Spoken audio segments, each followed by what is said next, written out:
히브리서 10장 1절에서 18절까지의 말씀. 율법은 장차 올 좋은 일의 그림자일 뿐이요 참 형상이 아니므로 해마다 늘 드리는 같은 제사로는 나아오는 자들을 언제나 온전하게 할 수 없느니라. 그렇지 아니하면 섬기는 자들이 단번에 정결하게 되어 다시 죄를 깨닫는 일이 없으리니 어찌 제사 드리는 일을 그치지 아니하였으리요. 그러나 이 제사들에는 해마다 죄를 기억하게 하는 것이 있나니 이는 황소와 염소의 피가 능히 죄를 없이 하지 못함이라. 그러므로 주께서 세상에 임하실 때에 이르시되 하나님이 제사와 예물을 원하지 아니하시고 오직 나를 위하여 한 몸을 예비하셨도다. 번제와 속죄제는 기뻐하지 아니하시나니 이에 내가 말하기를 하나님이여 보시옵소서. 두루마리 책에 나를 가리켜 기록된 것 같이 하나님의 뜻을 행하러 왔나이다 하셨느니라. 이에 말씀하시기를 주께서는 제사와 예물과 번제와 속죄제는 원하지 아니하고 기뻐하지도 아니하신다 하셨고 이는 다 율법을 따라 드리는 것이라. 그 후에 말씀하시기를 보시옵소서. 내가 하나님의 뜻을 행하러 왔나이다 하셨으니 그 첫째 것을 폐하심은 둘째 것을 세우려 하심이라. 이 뜻을 따라 예수 그리스도의 몸을 단번에 들이심으로 말미암아 우리가 거룩함을 얻었노라. 제사장마다 매일 서서 섬기며 자주 같은 제사를 드리되 이 제사는 언제나 죄를 없게 하지 못하거니와 오직 그리스도는 죄를 위하여 한 영원한 제사를 드리시고 하나님 우편에 앉으사 그 후에 자기 원수들을 자기 발등상이 되게 하실 때까지 기다리시나니 그가 거룩하게 된 자들을 한 번의 제사로 영원히 온전하게 하셨느니라. 또한 성령이 우리에게 증언하시되 주께서 이르시되 그날 후로는 그들과 맺을 언약이 이것이라 하시고 내 법을 그들의 마음에 두고 그들의 생각에 기록하리라 하신 후에 또 그들의 죄와 그들의 불법을 내가 다시 기억하지 아니하리라 하셨으니 이것들을 사하셨은즉 다시 죄를 위하여 제사 드릴 것이 없느니라. 아멘. 구약의 제사는 완전한 제사가 아닙니다. 그것은 날마다 우리의 죄가 생각나게 하는 제사입니다. 그러기에 백성들은 수시로 제사를 드리면서 자신이 죄인됨을 깨달았습니다. 그리고 늘 그 죄를 위하여 또 제사를 드렸습니다. 그러나 예수님의 제사는 완전한 것입니다. 더 이상 반복할 필요가 없습니다. 5절 이하에 보면 예수님께서 세상에 오실 때를 가리켜 예언한 이사야 40장 6절에서 8절 말씀을 인용하시는데 내용은 둘로 나뉘어집니다. 먼저 하나님이 진정 원하시는 게 무엇인가를 우리에게 알려주시는데요. 오늘 본문 5절 6절 하나님이 제사와 예물을 원하지 아니하시고 오직 나를 위하여 한 몸을 예비하셨도다. 번제와 속죄제는 기뻐하지 아니하시나니 하나님께서 진정 원하시는 것은 번제와 속죄제가 아닙니다. 도리어 하나님께서 원하시는 게 있는데 바로 예수님이십니다. 진정 하나님께서 원하시는 예물은 당신의 어린 양 예수님이십니다. 이것으로 보아 애당초 아니 창세전부터 하나님께서는 인류를 구원하시기 위하여 결정적인 희생제물, 그러니까 히든 카드로 두신 것이 바로 당신의 외아들 예수님이셨습니다. 예수님을 메시아로 보내시겠다라고 한 것은 그냥 즉흥적으로 하다 안 되니까 보내신 것이 아니라 애당초 하나님의 계획이 있었던 것이고요. 때가 되어 보내신 것입니다. 이 하나님의 의도를 아는 예수님은 그러기에 이렇게 말씀하셨죠. 7절 이에 내가 말하기를 하나님이여 보시옵소서.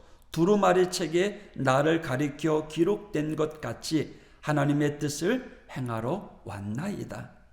하나님께서 그토록 원하셨던, 태초부터 계획하셨던 온 인류를 구원하시려고 한 그 일을 내가 이제 행하겠나이다 하는 말입니다.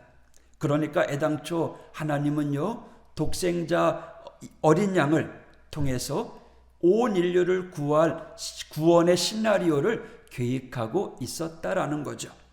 구약시대에는 그것이 인류에게는 낯설지 않고 익숙해지도록 하기 위하여 어린 양, 짐승의 희생 제사를 보여주셨던 것입니다. 즉 속죄제였던 거죠. 그 속죄제를 통해서 죽어가는 재물, 끌려가는 재물을 바라보면서 사람들이 뭐라고 생각했겠습니까? 아, 저 동물이 나 대신 죽는구나. 희생 제물과 자기 자신을 동일시하는 훈련을 시키셨던 것입니다.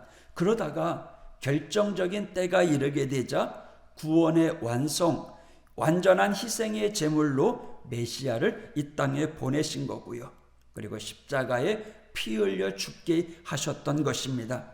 이것을 미리 알고 있었던 예수님은 하나님께 순종하여 자신을 희생 제물로 기꺼이 십자가에서 죽으셨던 것입니다. 십자가의 죽음이 쉬운 것은 아니었죠. 그래서 그토록 다른 길은 없습니까? 라고 하나님 앞에 몸부림치며 물었죠.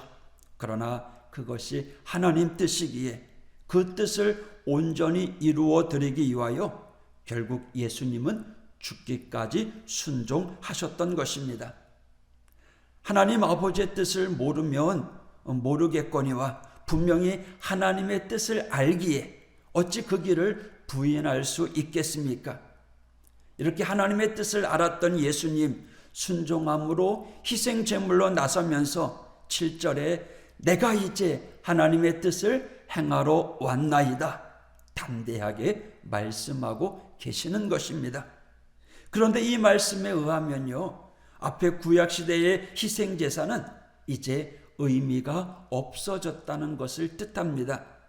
하나님께서 심중에 갖고 계시던 완전한 희생제물 예수님께서 나서셨으니 그 앞에 있던 불완전한 제사들은 이제 없어졌다는 거죠. 곧 그래서 예수님의 제사, 예수님의 희생으로 말미암아 온 인류의 죄는 사함 받았다라는 거죠. 더 이상의 십자가가 필요 없어진 것입니다. 17절의 마지막에 그들의 죄와 그들의 불법을 내가 다시 기억하지 아니하리라 라고 말씀하십니다. 그러기에 이 히브리서 기자는 자신 있게 이야기하죠. 18절에 이것들을 사하셨은즉 다시 죄를 위하여 제사 드릴 것이 없느니라. 예, 더 이상의 제사 필요 없습니다. 더 이상의 동물의 피를 흘리는 피 흘림의 제사는 필요 없습니다. 하나님께서 예수님을 이 땅에 보내주시고 우리의 죄를 사해 주신 것은 단지 우리의 과거의 죄만 용서해 주신 것이 아니라 현재의 죄뿐만 아니라 앞으로 내가 아직 짓지는 않았지만 또 어떠한 죄를 지을지 우리는 알지 못하지만 분명 우리의 미래의 죄까지도 주님은 용서하신 것입니다. 우리가 어떻게 그것을 용서받을 수 있겠습니까? 예수님의 보혈의 피를 의지하면서 우리의 죄를 고백하고 그저 믿기만 하면 된다라는 거죠. 단순히 과거의 죄만 용서하셨더라면 또다시 지금 또 미래의 죄를 위하여 예수님께서 다시 십자가에서 희생 제물로 죽으셔야 하잖아요. 과거의 죄만 용서받았다면 완전한 제사가 아니잖아요. 불완전한 용서였기 때문에 다시 예수님이 십자가에 못 박혀야 된다는 거예요. 하지만 단번에 우리의 과거의 죄, 현재, 미래의 죄까지 완벽하게 우리는 용서받은 것입니다.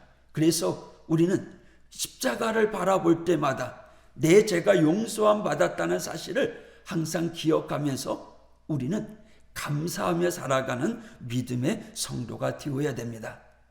그런데요, 여기에 우리가 빠지면 안 되는 함정이 있습니다. 예수님이 현재의 죄, 미래의 죄까지 용서하셨다고 해서 미래 아무렇게나 살아서 되지 않느냐라고 말하면 안 된다라는 거죠. 하나님의 자녀가 되었고 성결한 믿음의 길을 걸어가야 되는데 하나님이 앞으로 지을 죄까지 다 용서하셨으니 그럴 필요 없습니다. 내 마음대로 살아도 된다는 것이 아니라 우리는 하나님의 자녀로서 온전히 하나님이 기뻐하는 성도로 살아가야 됩니다. 그런데 이단들은요, 야, 하나님이 다 용서해 줬으니까 너 마음대로 해도 돼 라고 하면서 우리의 믿음을 흔듭니다. 구원받은 백성 우리들에게는 중요한 사명이 주어집니다. 용서받았다고 해서 아무렇게 사는 것이 아니라 방종, 자유가 주어지는 것이 아니라 오히려 그 가운데 더 우리의 몸을 정결하게 해야 되고 하나님의 영광을 위하여 이웃의 유익을 위하여 교회의 덕을 세우는 일에 더 앞장 세워야 됩니다. 그게 어찌 내 마음대로 살 때 가능한 일이겠습니까?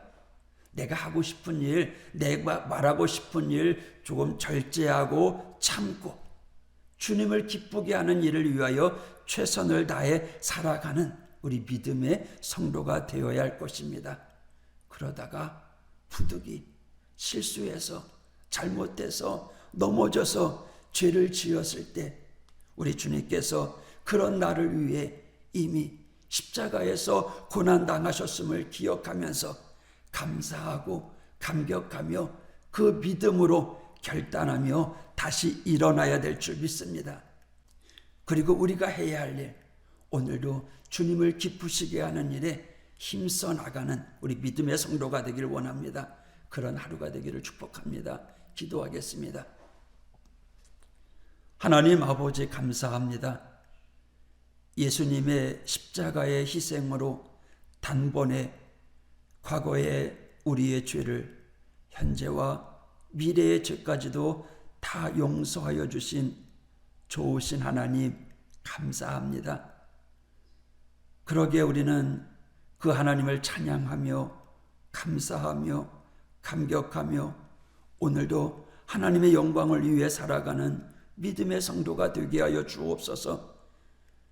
이웃의 유익을 위하여 교회의 덕을 세우는 일에 쓰임받는 우리 믿음의 성도 되게 하여 주옵소서. 행여나 하나님의 자녀로서 영광을 드러내며 덕을 끼치며 살아가야 되는데 실수해서 부족해서 하나님의 영광 가리고 유익을 세우지 못할 때가 있다면 주님 불쌍히 여겨주시고 다시금 예수님의 보혈의 십자가를 생각하며 일어나게 하여 주옵소서. 오늘도 성령 하나님께서 동행하여 주시고 위로하여 주시고 만져주셔서 오늘도 우리 하루의 삶 가운데 하나님이 기뻐하는 말들을 행하는 우리 믿음의 성도들 되게 하여 주옵소서. 오늘도 어디에 있든지 영육간의 강건함으로 하나님의 사명 드러내는 복된 성도들 될 수 있도록 주님 지켜보아요 주시옵소서. 예수님 이름으로 간구하며 기도했습니다. 아멘.